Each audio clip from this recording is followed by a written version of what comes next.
Welcome back to Liberty and Finance. We're always delighted to have this widely followed returning guest. Andy Schectman is the CEO of Miles Franklin Precious Metals. He joins us every week, and this time it's live, live, live. So ask your questions in the chat for a weekly market update. Today is Wednesday, December 11th, 2024. Andy, thank you for coming back on Liberty and Finance. Dunnigan, good to be back, my man. Good to see you. We're always grateful for your presence here. So, folks, if you want to get in on the live chat, if you want to ask a question of CEO Andy Schectman from Miles Franklin Precious Metals, make sure you're watching us on YouTube. Make sure you're subscribed to Liberty and Finance on YouTube. That'll get you into the live chat. And then go ahead and type your questions for Andy in the live chat. And we've got some hot topics to kick off tonight. Andy, you were alerting me just before we got started that there's a spread opening up between the current price on the exchanges and the forward delivery month. That's usually a sign that there's great volatility ahead. We've got some data from the World Gold Council and others saying that the outflows from the west to the east of gold are accelerating at a pace that perhaps most people didn't anticipate, other than yourself and a few others. And we need to talk about that. And then we also have some questions from viewers that have been submitted. So, in addition to the ones that are going to be in the live chat, let's get into all of this right now. First of all, the hot story of the moment is after getting knocked down quite a bit following Trump's election last month, we are seeing now a vigorous rebound of both gold and silver. Can you talk to us about what we're seeing and especially looking forward? You have forward-looking indicators of the volatility and the spread going forward. What are we seeing about gold looking forward? We'll talk about all those things. Well, look, the October tally of gold purchases by the central banks doubled that of the 12-month average over the last year. And the central banks are buying hand over fist again. China is doubling down their purchases. They never stopped. And that was evidenced by the import-export numbers out of Switzerland and the United Kingdom. They were buying stuff, as we've talked about, through the People's Liberation Army, which is not reported to the IMF as it would be if it was done by the PBOC. They're buying through proxy banks, commercial banks in China that are not directly reporting that to the IMF as they work on behalf, behind the scenes of the PBOC. We've talked a lot about how they have been buying doré and concentrate from South America, Latin America. And there was just a report that came out that said 78% right now, 78% of their raw silver is coming from South America at the current time in the form of concentrate.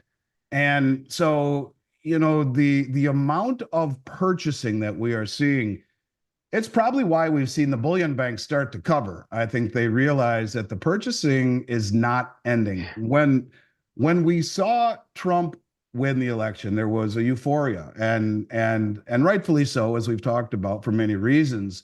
This gave the bullion banks the ability to push the ball down the hill to get it rolling, and the managed money, who was sitting on a lot of profits, capitalized by cashing out, which allowed the bullion banks to push the price further. It kept falling and falling and falling. Gold fell by $200, and a lot of those short contracts were covered. But this was an opportune moment, really, for the central banks, who have been buying it hand over fist, and it hasn't stopped. And really, the big buyers are the People's Bank of China, the Saudi Central Bank, along with Turkey, along with Kazakhstan, along with India. These countries and Poland are buying hand over fist to the point where we now have, it's up many-fold from what it is on a moving average. And you mentioned something that we've talked about a lot as well, and that is the repatriation of gold. We've talked about that for a long time, how the West has, I think, it lost its, you could say, its trust. You could say it's the West's decline in financial dominance. It's the fact that these countries don't want to keep their gold or silver any longer at the Bank of England or at the New York Fed. And as we've said a lot, the Bank of England gives direct access with safety, supposedly, to the London Metals Exchange, or the LBMA, and the Bank of Federal Reserve Bank in New York to the COMEX. We are now seeing up to 78% of all of the world's gold, that, or at least the central bank gold held is now in the countries that possess it. So, in other words, another way of saying that is that 22%, that's it, 22% of central bank gold is held in these locations to give direct access to the COMEX and the LBMA. So, one out of every 4 ounces, the rest has been repatriated. This is a big deal. Mm-hmm. Maybe 1 out of 5 ounces, actually. It's a very big deal. In 1972, it was half of the gold. 50% of it was held at the Bank of England and the New York Fed. It's now down to 22%. It's a big deal. And it really, I think, goes to show that these countries are no longer trusting that we will even repatriate or return their gold, rather, just like what happened to Venezuela. It's a big deal, and I think it will continue to happen. Not only are these institutions draining the world supply, but they're no longer leaving it in custody with the West. Big deal. I In just wanted terms to, I just of wanted to jump in there just to one more tag on to your stat that you threw out about 21% to 22% of the gold is outside of the borders of the countries that own it now. That is like a 60-year low. I was looking yeah, at a chart that goes from 1959 when you were in the about 30%, went up to a high of in 1971 of about 47, 48%. It's been dropping and dropping and dropping since then and precipitously declining recently to this new low, 60-year low of countries of the world trusting the US or London to be holding their gold for them. Okay, and go. rightfully so. We've shown that weaponization is something that we're okay doing. Venezuela and Afghanistan both asked for their gold back from the LBMA, and they were denied. And so when you see, for example, the People's Bank of China buying huge amounts of gold from the LBMA, they're immediately repatriating it so that they too are not going to be or risk being denied access to their reserves. And so this is a big deal, and I think people need to understand that the exchanges on the West, I think, have an expiration. You're seeing the cumulative volume of the Shanghai Metals Exchange and the Shanghai Futures Exchange has overtaken that of the COMEX, rendering it the number two most frequently and actively traded market in the world. We are hearing rumblings, of course, of the BRICS building their own metals exchange, and I do believe that is exactly what is in the cards. These countries have been using our suppression, our naked shorting, which we're going to talk about in a moment, which is as dumb as a mud wall, against us and standing for delivery and repatriating the metal. And this is something that I don't think will change. I think they'll continue to do it.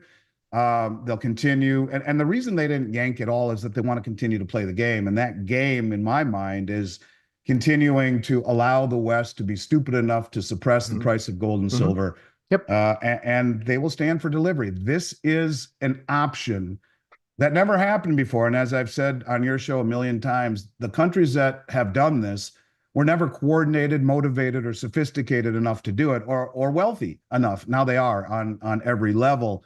And it ultimately will bleed the system dry. And they have to do it in a very methodical manner in order not only to get the most that they can squeeze out of the system, but also for the system not to just immediately break. The COMEX would break immediately and would Yeah. go force majeure and would be cash settled. Instead, they have been using something called exchange for physical, which is where you buy a contract in the West and have it delivered in places like London, in places like even Hong Kong, where there is a contract, a COMEX contract delivers to Brinks Hong Kong, where then it is picked up by a Brinks truck and delivered to the Shanghai Metals Exchange. And it's ironic that most of the gold that is delivered off the COMEX is part of their mini contract kilo bar form, which is what is traded primarily in China. In fact, when the 400-ounce good delivery bars are bought off of the LBMA, they are immediately refined into and melted down and refined into kilo bars just to erase all trace of them whatsoever. And we talk about the exchange for physical. Now, the premium on exchange for physical has shot through the roof, and it happened a day or two ago. And everyone only thinks of exchange for Mhm. physical going from west to east, but oftentimes when you have these naked short positions on COMEX and there is a delivery, there will be exchange for physical coming back to the west. coming from, let's just say, London, and to be able to make good on deliveries. And the premium on this just shot right off the chart a day and a half ago, which is a big deal because it signals a tightness, if you will, in these bars. Now, what it really means is something that I think it's very interesting going forward with the Trump administration. And what's going on with the premiums and the futures price in gold today was up by over $60 an ounce, or 2% above the New York or the London spot. Silver was up $1 over London spot, a 3% difference. This is on the futures. And the reason that this is happening is that there has been rumor that Trump is going to put tariffs on precious metals that are coming into the country. And you have all of these naked shorts that are freaking out, and they don't have the metal standing behind the naked shorts. So they have to get it now, close out their shorts and cover now, and bring the metal home from London before the inauguration, because this is a preemptive risk hedging, I guess you could say, with these banks that are, I think, facing existential threat on something like a massive short squeeze. Well, this is how it happens. If he really does puts tariffs on gold and silver, you will see a massive drive to cover short positions that are back naked, and the metal has to come from somewhere. Often it does come from London. They would end up putting a 10%, a 15%, who knows how high that tariff is. But this is why you're seeing short covering that pushed the price up over the last few days. And this is also why you're seeing a big spread between London spot and the futures by as much as 3%. These traders are basically saying, if we don't do this now and close out our position, if he puts the tariffs on, we're dead. The price can go to the moon, well over $3,000 an ounce in gold, and much, much, much higher in silver. So much so, and I don't like to make predictions, but I would make a prediction that we see a really strong rally into the end of the year as a result of this.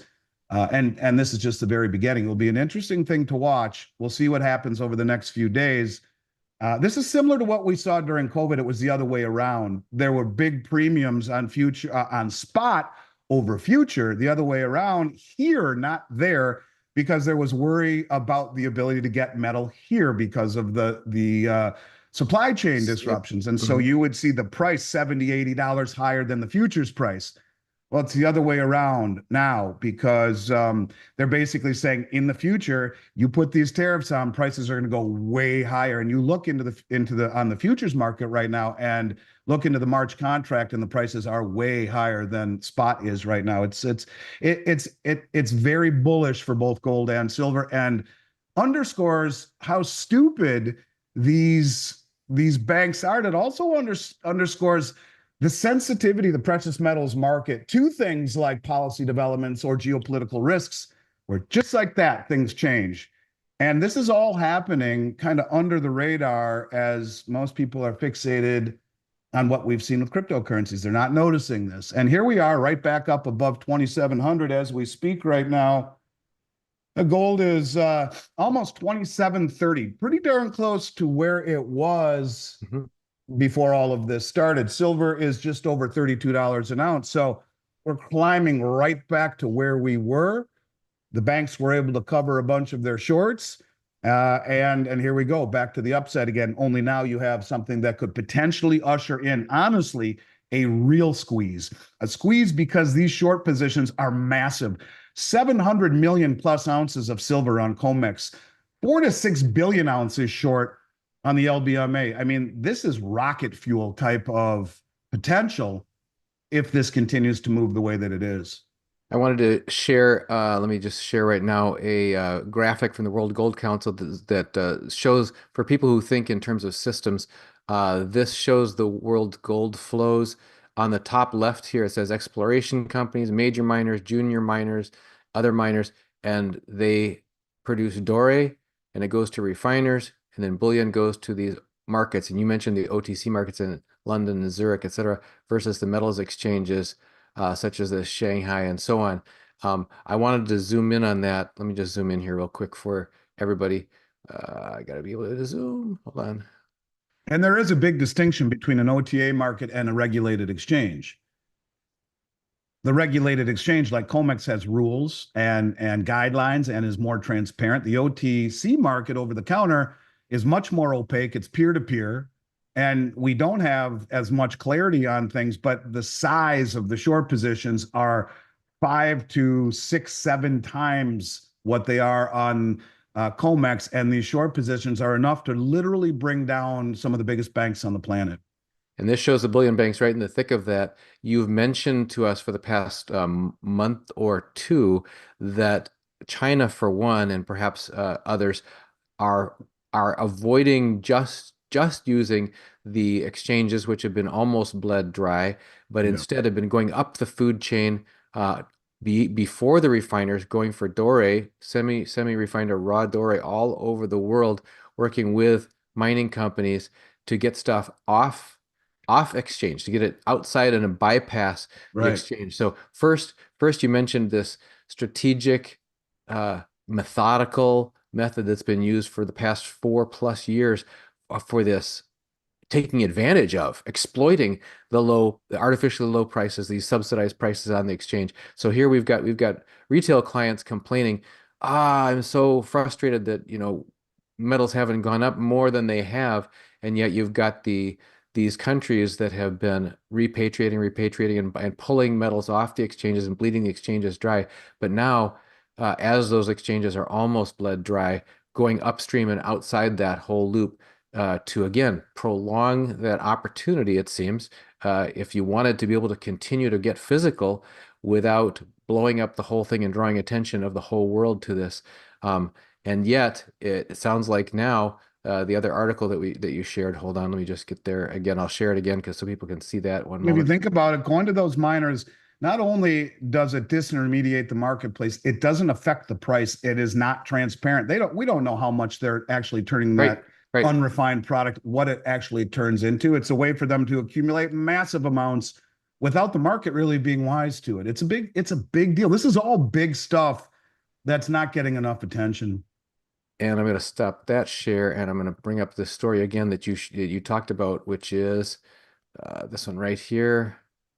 And this is about from the Post on Bloomberg saying premiums for gold and silver futures in New York swelled as traders weighed the possibility of precious metals being included in sweeping tariff measures proposed by Donald Right. Trump. So Right. And so this they're is front running it, saying if we wait, we can get creamed. And who knows how high these tariffs really will be. We got to close this out now. Why wait? And if I ran the desk and what are you waiting for? Get out now. They're living on borrowed time. They've been suppressing a market that has insatiable demand that is coming from the biggest money on the planet. And this is a threat to some of the biggest banks in the world, and the systemic nature of it should not be underestimated. Look, there's not a snowball's chance in Haiti that a bunch of people trying to buy physical here in the States have the ability to overwhelm the silver market, like silver squeeze we saw in 2021. But I'll tell you one thing, these banks who are stupid enough to have millions, if not billions of ounces short between London and New York, naked, 90+% of it, figuring that no one's ever going to stand for delivery, they've been lulled like the frog in a pot of lukewarm water into the belief that that won't happen. And it's happening. And it's happening again. Just the other day, we see during November, only 5.5 million ounces of silver were delivered off the exchange. They don't take too much, but little chunks by little chunks by little chunks. And all of a sudden you wake up and, whoa, where did it all go? And it's not coming back. And that was after the price got the crap smacked out of it in November. Of course, that's when they stand for delivery. They're smart, and they're smarter than the folks in the West who are dumb enough to try and perpetuate this ongoing fraud. And they're wise to it, Dunnigan. And this is the type of event where you see the premiums on exchange for physical go through the roof, and tightness in the good delivery bars, both gold and silver, that you see massive delivery requests. What happens and how does it unfold? This is the beginning of it. So look, I'm not trying to sensationalize it and say it's gonna happen, but this is certainly the first step of something like that coming to fruition. I want to corroborate one of the reports that you made when you keep saying, and you've said this before, that it's not coming back. When you lose trust and countries have to start repatriating their gold within their own borders, it's not going to be coming back. And our mutual friend, Alistair McLeod, former bank director and very clued into the bullion market, which he follows on a daily basis, said that his private conversations with Swiss refiners says that they were re refining from the Western standard to the Chinese standard, which is higher purity and smaller formats, et cetera. And when they go through that whole process, that gold's never coming back. It's Right. it's So they being take the reformatted. 400-ounce bar, they melt it down, make it into kilo bars as fast as they can. And they don't want to, who knows what kind of fraud would that this really is, and they try and say, well, we need those bars back, or however they want to do it. I have no idea, but they're very fast at converting them directly into kilo bars. They're gone, and they won't come back. Why would they? And this is the part that I think people neglect to understand, that we're being beat at our own game. We're being outfoxed, and they understand that. Sure, people initially would think, well, they have enough money, just why don't they empty the exchanges? Because the minute you do something like that, you've cut off your nose to spite your face. Instead, I remember the first time you and I had this discussion, and it was the others that were standing for delivery, the sovereign wealth funds. That was in 2020. So since 2020, they have been very methodically draining the world's Mhm. exchanges. And who knows how much they've built up. I mean, India has bought between 8 and 900 million ounces over the last 4 years of silver from what they've declared. Well, that's more than the LBMA has in total in its inventory, of which 500 million of the 800 million ounces belong to the ETFs. They have 300 million ounces. That's it. And India has imported at least 3 times that over the last 4 years, slowly, quietly. And China's doing it. And now Russia is adding it to its actual state strategic stockpile. You can see things are accelerating a little bit, but they've done a masterful job at beating us at our own game. And I feel like I bang my head against the wall when I keep saying this, but this is exactly the kind of beginnings that you would see before a real problem arises. And look, how many times have people said this is the time the problem's going to happen? It probably won't. But if it does, this is how it starts. It starts when there's a failure to deliver, and then it's a daisy chain. And when you see the premiums on exchange for physical go Mhm. through the roof, and then you see, massive short covering because the trade, and it's interesting, the premiums went up a day before this was announced. The traders kind of got wind of it a day before it became evident why. And it is because he is threatening to put tariffs on gold and silver coming into the country. Not sure what his reasoning is, but it's enough to make the traders start to freak out.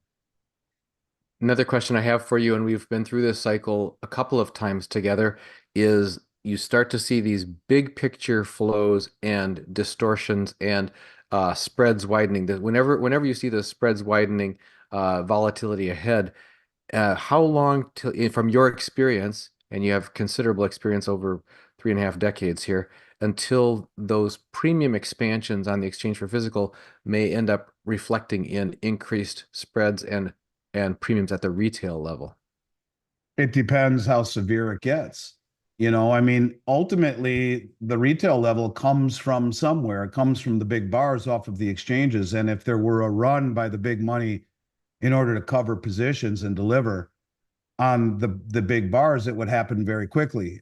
This is the kind of market that lulls you into sleep, and it just goes long periods of time without anything material. Then bang, just like that, it happens. So, I don't know. I mean, until we get some clarity on how realistic these tariffs will actually be and the ramifications it will have, um, I think you could see this at least for a week or two stay at this level. But if this went much past that, I think you would begin to see tightness on the retail level as well. I mean, look, the refiners and the mints, they all have to to purchase these bars Resupply.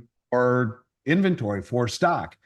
And if it gets really bad and you start to see massive settling and delivering, it could happen overnight. So we've all been lulled into sleep believing that nothing will ever happen, that, this will just be a game that can be perpetuated forever until it can't. And that's the beauty of the strategy that these countries are employing. Look, we like to think we're so smart. These people are outsmarting us as far as I'm concerned. And if this gets much worse, yeah, all bets are off for sure. We have a question from a viewer, James Sutton. He says, if gold does go hyperbolic in the thousands, can this happen without the world coming to a standstill? As you look forward at the geopolitical impacts, the financial impacts, balance of trade between countries, etc., what kinds of impacts do you see happening from a sudden spike, a reset in gold price? Well, look, I mean, it could be much more dramatic than that. These banks, the bullion banks, are the biggest banks in the world. They're the J.P. Morgans, they're the Citibanks, they're the Deutsche Banks, the Standard Charter, HSBC. These are the big banks. And if they fail to deliver, creating a massive spike in the price of gold, it would reverberate through all of their dealings. I don't want to say this is the reason, but so many people are looking at Bank of America. Ted Butler said they're the ones that are short the most, naked short 40 million ounces in gold and a billion plus ounces in silver. Now, God rest his soul, he's been dead for a little while. I haven't seen much in the way of update in terms of what they've done with those positions. But look, if a major player fails to deliver, what does that say for the rest of their dealings? And it would create reverberations very, very quickly. In terms of the price of gold and silver, it would spike in a very parabolic manner. Um, so I don't know. I mean, these are uncharted waters, and this is what happens when you mess around with Mother Nature and you suppress interest rates and you suppress prices that are diametrically opposed with half of the world's GDP, over half of the world's population, countries that are wise to the game and realize that a new system will be one that will be pegged to something like commodities. And this is the only reason they're not bitching, because they're the ones that are benefiting from our stupidity. What it will really do is put the West behind the eight ball. And I think by that time, maybe, uh, you know, long before that happens, the COMEX would enact force majeure. Now that it's not going to happen that way on the LBMA, because the LBMA is not an exchange. They don't have those types of rules that we see on COMEX. But if you see the COMEX stop allowing delivery because of something like that, I mean, everything goes haywire in a matter of moments. So I don't know how to answer that question other than to say it's kind of on a razor's edge. But I think the point of metal reacts this way, the markets are reacting this way to just a simple suggestion of a change in policy or any type of geopolitical event. You tell me, how fast would it spiral in the world we live in now? I think it would happen very quickly and it would be very dramatic. We have a comment here from viewer Fazdal who says tariffs on gold. I'm not even sure how that works because if you only pay a tariff if you buy something. If you're not buying gold, you're just moving gold you already own. You've done a lot of importing and exporting of precious metals across international borders in your work. What can you share with people about the reality of excise taxes, et cetera, that can happen at borders and can change from a country's policies? Well, I mean, most of the world has a very strong VAT tax on importation of silver, for example. Most of Europe, if not all of it, 14, 15% VAT tax. You try to import gold or silver into Canada that's not 24 karat or 995 pure silver, 13 or 14% VAT tax. And you're right, a tariff is the wrong word for it, but that's what he's calling it. Just like the threats on BRICS, 100% tariffs, it's not a tariff, it's a sanction. It's a penalty. We're not protecting our domestic mining interests. I don't know what his rationale is for it. The story doesn't go into it. The story just came out today. I don't know what his rationale is for it, but it's a tax, and it basically again, I need to find what his reasoning is, but regardless of what it is, if he puts it on, basically any metal that's imported into the United States will have that penalty. Um, Maybe he wants to strengthen the domestic gold industry here. I don't know what his reasoning is, but all I can tell you is that the traders are terrified by it, so much so that you've seen the price spike, and it is spiking because of short covering, because they are afraid that he will actually do that. So I don't know. I mean, what industries is he protecting by putting 100% tariffs on the BRICS nations? The tariffs really, it's the wrong word, and it's more along the lines of financial warfare. What his reason is, I'm not sure. Hopefully that comes to light here very soon. But this is being covered on Bloomberg, so this is not just innuendo that we're finding on Twitter. This is Bloomberg saying that this is what he is proposing. So I will try very diligently to find out what his reasoning is for wanting to slap tariffs on importation of gold and silver. Not quite sure. This is an interesting one, and I would like to both of us get a crack at it. Miggy asks, Andy, will you resist the CBDCs or embrace and consent to it?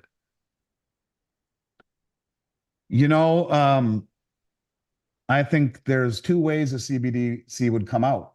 One would be a parallel way where they will incentivize you to take it peacefully, kind of like they did in China. Maybe they'll pay you a much higher rate of interest. Maybe they will incentivize you with, you know, putting money into your account. I don't know.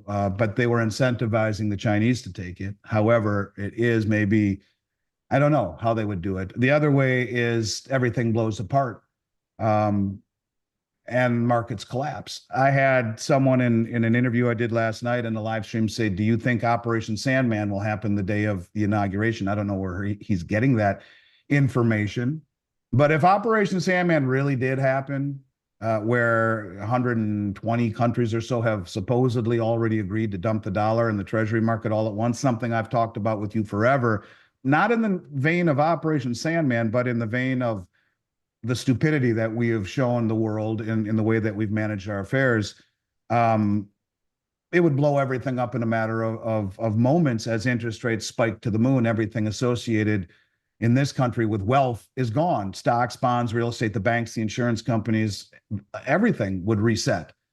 And then they come in on a white horse and say, hey, if you don't want to starve, take the CBDC and we'll make you whole.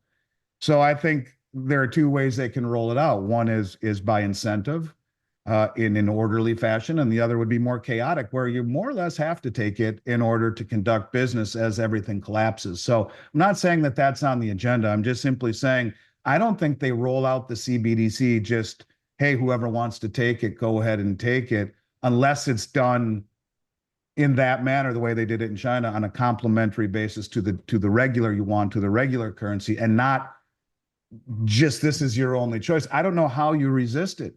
The question could also be, do you take it for business? Um, how would you not? Would you just say we're not taking any digital currency for business? I don't know. These are all very challenging questions, and they make for good thought experiments over a bottle of wine. But in my mind's eye, I have always seen the CBDC being released after an event, and that event would be seen as something that leveled the playing field for us all. And you know, take the CBDC; it's the solution to the problem. Now, I did an interview with a few people, in particular Simon Hunt, who believes that this is all being done intentionally. That Trump is here to usher in a digital surveillance state where everything is tokenized, everything. And I said, well, wait a minute, you mean he's got people above him pulling the strings? Absolutely, he says, absolutely.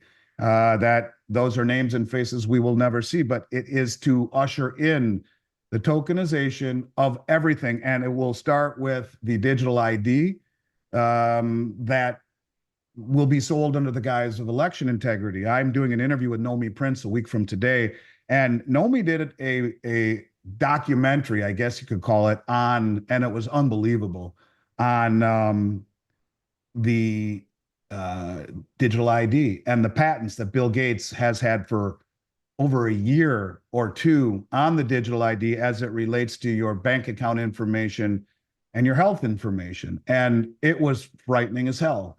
And the point of it is that he believes, Simon does, that indeed we are moving towards a digital era where everything is tokenized. And the gentleman that was killed in Manhattan, you saw how they tracked the killer for blocks um, using cameras. Well, imagine if it's facial recognition.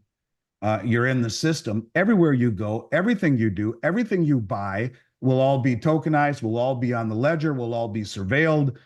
And whether it be for, financial reasons, how to market things to you, sell that information, or just the fact that your every move and your every purchase and everything you do is tracked. It's Orwellian, it's dystopian, it's Black Mirror.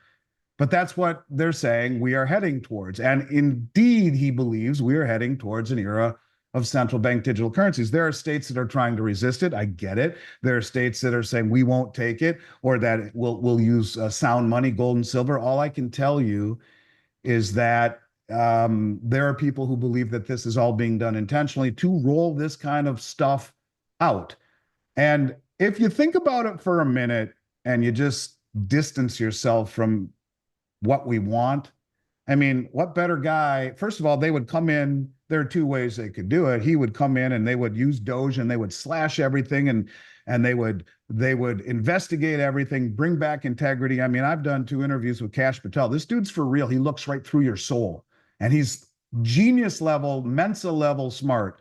And what a great way to bring back integrity to the FBI, and bring back integrity to the election, take the digital ID. So that will never happen again, and bring back all of the unity that's been lost, the divisiveness, and his cabinet might have a better chance of doing that because of the way that they're looked at, not just President Trump. And they come back and say, they're going to have to rip off the Band-Aid fast. The midterms are in 2 years. And they say, hey, we've discovered that this is a whole hell of a lot worse than we thought. And here's what we're going to need to do to bring back our manufacturing, to bring back our credibility, to do all of these things to get us back where we once were. We're all going to have to bear the pain. And you head into a depression, and everything ultimately resets to a new system. Or it happens much worse, where he says to the world, we're going to sanction every one of you if you don't do this. And we continue to see deficit spending. Even if they cut 2 trillion off the deficit, that's still $1 trillion plus in deficit accrual. You're at 41 trillion when he leaves in 4 years. He comes in at 36. The Congressional Budget Office says by the time he leaves, 100% of tax revenue goes to pay just the interest on the debt and mandatory entitlement, which isn't even on the budget or the balance sheet, Social Security and Medicare. And everything else is discretional, needs to be borrowed. You cannot be the world superpower there.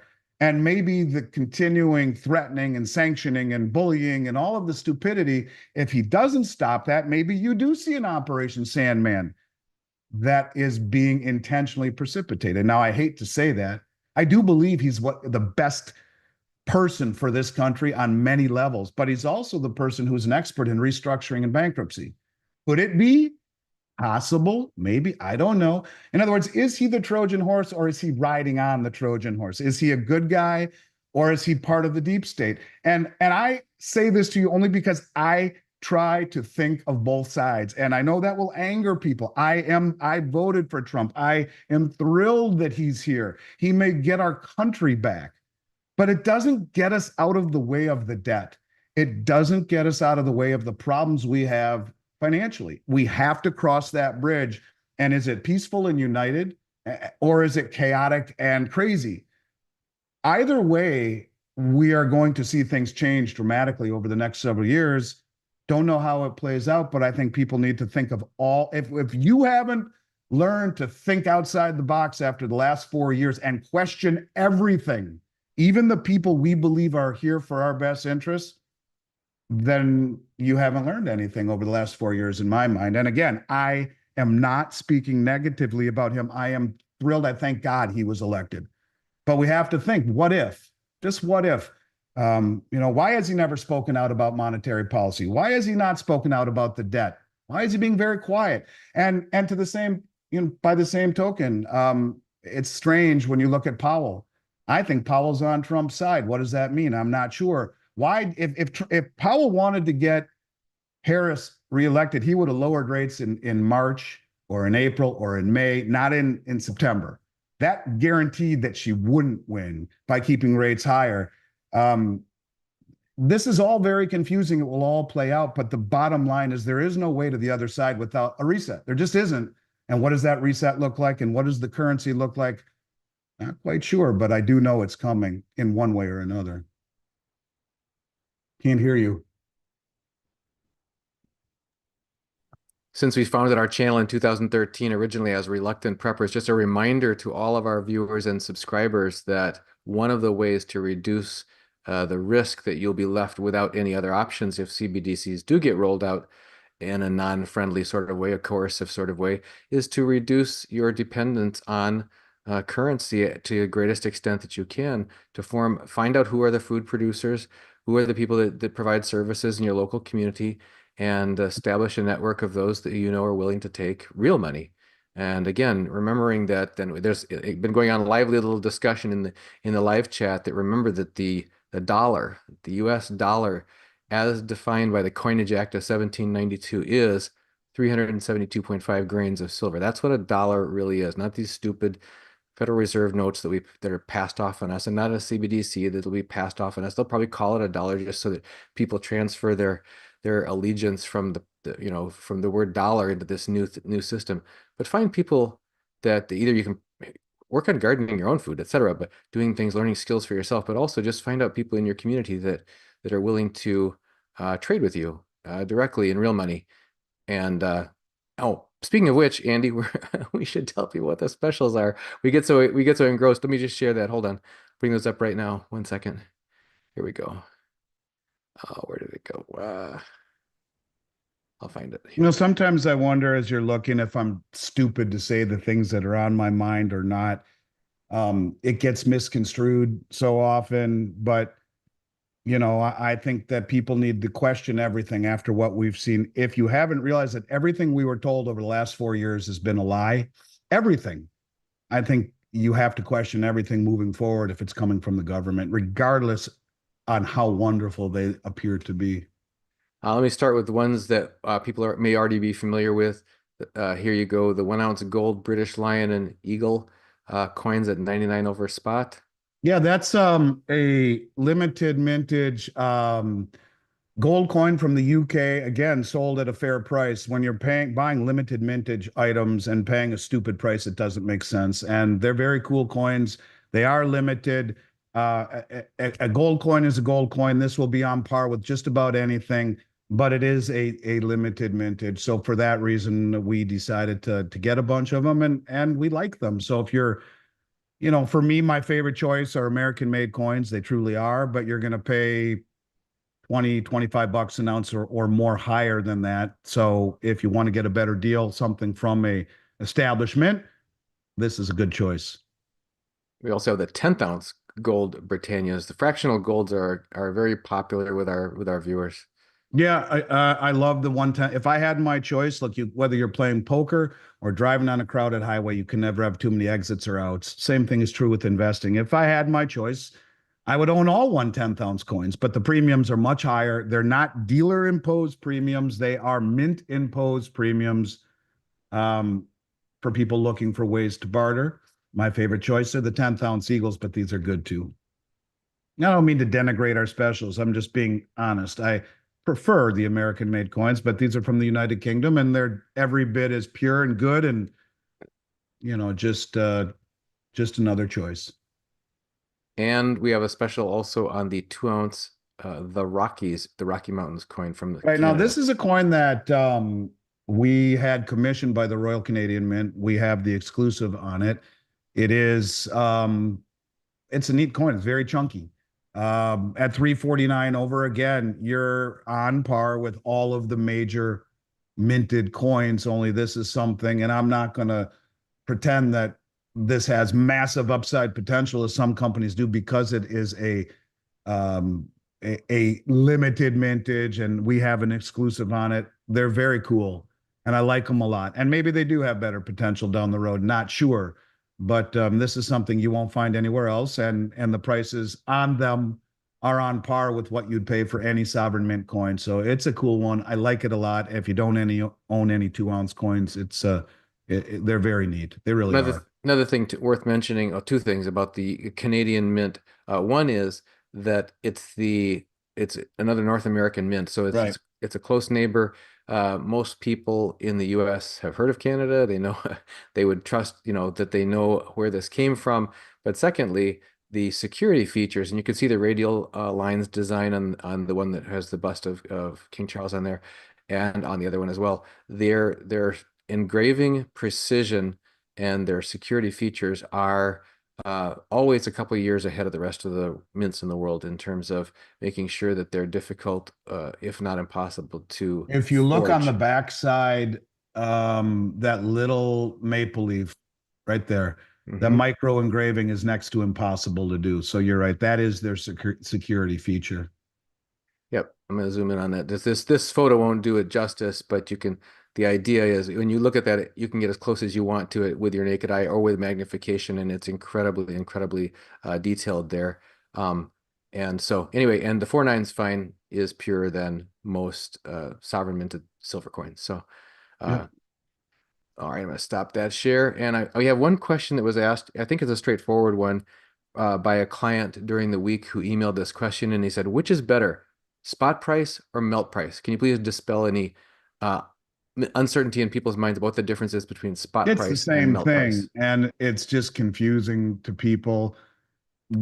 I would usually use melt when the items are less than or more than 1 ounce. Spot, Like right here, the gold. Let me right. shoot. Let me share this again. Hold on. Right. So if I said spot price, people would understand what it means, but spot denotes 1 ounce. If I said, so that in essence, if it's 349 over spot, you have to put per ounce disclaimer on there. So yeah, so it's 349 twice, or you could say over melt, it would just you would be using the 2 ounce instead. So you would say something a little bit differently. Um, Like in with other this words, fractional, like the fractional gold here, the 10th ounce gold Britannias, the actual gold content of it is 1/10 ounce per coin. So it's not fair to talk about it in terms of spot price because you're going to take the spot price divided by 10 to get the melt value, and then right. you So add the this is premium there. 698 over melt or 349 over spot per ounce. It's the same thing. Oh, you're back on the Rockies here. Here we Yes, go. and the same thing on the 10th ounce coins too. So 29.99 over melt, well, multiply that times 10, and you can see what kind of premium you're paying on a 1 ounce versus a 1/10 ounce. And it's really important to note that the 1/10 ounce coins always have high premiums, not only when you buy them, but when you sell them back too. They're one of the very few things that maintain their premiums on sellback as well, and they're made in such small quantities. That's primarily the reason why that holds true. Well, Andy, I wanted to mention to all of our viewers, and remember, folks, only half of our viewers are subscribers. So if you're not a subscriber of Liberty and Finance, you need to be. So on YouTube, just click the subscribe button and the little bell icon, and that way YouTube will notify you of every time we post a YouTube video. But if you don't want to miss a single episode with Andy or any of our other guests and all of our weekly specials, you can get on our free mailing list by just going to libertyandfinance.com, putting your email address at libertyandfinance.com. Email address, click submit, and make sure you confirm. On the confirming email, we'll give you one email in your inbox per day. It'll have all of our interviews with Andy, all of our other guests, and all of our weekly specials. So you won't miss a single thing. It doesn't cost you anything. We don't share your email address with anyone. It's completely private. So, Andy, just any last thoughts from you today? You've been very generous with your time. You're also sharing a lot of thought-provoking commentary on the direction our world is going and the direction our financial lives may be headed and the metals markets are headed. Any last thoughts for our viewers before we wrap? I mean, this is completely off topic, but I found it very thought provoking, if you will, that Google has come out with their new microchip called Willow. I don't know if you're familiar with that, but It claims it takes 5 minutes to solve a problem that would currently take the world's fastest supercomputer 10 septillion years. Never heard that number before. 10 with 24 zeros after it. So the biggest, fastest supercomputer in the world, it takes 10 septillion years to complete or solve a problem that this can do in 5 minutes. And Luke Groman, I thought, had one of the best comments I saw on that. And he said, "Can anyone please explain why I'm the only one seeing why I only see people raise concerns about the risks to a $2 trillion market cap of Bitcoin from quantum computing, but not to the 18 trillion in total US commercial bank deposits, the 40 trillion in retirement assets, or the 87 trillion in assets that are custodied at the DTCC. Think of The Great Taking by David Rogers Webb." When you think about something like that, you think any password is safe. You think any real computer program is safe. I don't know. If it takes the fastest, most powerful computer in the world 10 septillion years, and this can do it in 5 minutes, think again. I think it certainly is a reason to hold something tangible in your own hand. And so I don't know, I just thought that was something that was interesting, kind of mind-blowing at the same time. A couple other things that I found interesting from the "you can't make it up and you never learn your lesson" department. The Bank of England will now hide the identities of pension funds, insurers, or hedge funds bailed out under a new financial stability tool. So the concept of bailouts is still alive and well in the UK, and their identities will be hidden. The Western system is one that has outlived its usefulness. And I think you're going to see more and more issues as this system comes closer to its final days, to its reset. And what does the new system look like? I'm not sure. And the question that I can't quite wrap my head around, is it engineered or isn't it? And if you were going to want someone to oversee a controlled demolition reset, you'd want the guy who's famous for restructuring and bankruptcy. And you would first try and make it look like they're doing their part before they ask us to do our part. I hope I'm wrong. I probably am. But here again, it's just after 4 years of living in bizarro world, there's nothing I won't question. Maybe I'm just stupid to actually say what I'm feeling or what I'm thinking, but it doesn't matter how it all plays out. It doesn't, and the market action we're seeing right here with metals and the massive rush to repatriate them, certainly I think underscores the relevance of them in a world that I don't care how advanced we become, gold and silver will always have their place in this ecosystem. And I think that's the one thought that I'd like to leave people with. Well, Andy, we're always grateful for all of your thoughts that you share with us I here. mean, I I'll know. pull an all-nighter. I have my wife go make a pot of coffee if you need. Sorry, man, not me, but thank you. You're a very willing soul. And for all of you who are out there, thank you for being there. You guys are the ones who make this possible.